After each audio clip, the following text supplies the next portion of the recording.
tanginan to, ang lala. Pagtingin ko sa lahat, siya lang yung nakadapa.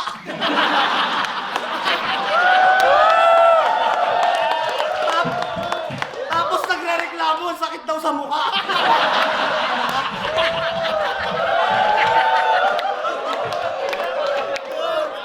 Si Katana, anong pinalo ko dito, walang nagawa. Kahit wala pa ako masyadong ginagawa.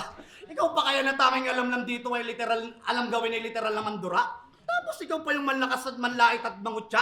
Eh ikaw nga tong burara. Mukhang wala ka namang manguya kasi yung pustiso mo gusto nang kumawala. Diba? Speaking of kumawala, paano niya ba yung nagagawa? Yung luwa-luwa. Kasi sa sinabi ni Castillo, lubusan siyang nauga. Ang ina, sinabihang manyakis, malibog, magnanakaw. Aw! So magnanakaw ka pala. Ano namang paki ko? Ha? Ano namang pakialam ko? Mukhang di ka gagawa ng masama eh.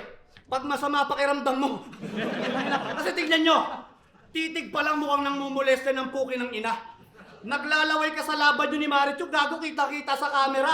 Puki ng ina ka, di mo alam yung trauma na dinulot mo sa tao. Nagsa-sign of the cross yun pag may nakakasalubong na kamukha mo. Kasi tingin pa lang, tignan nyo naman, talagang nakakabanas. Tignan mo, sobrang sama, mukhang kampul mo si Satanas. Tsaka bastos din ang bunganga nito. Bastos ang bunganga mo, ha?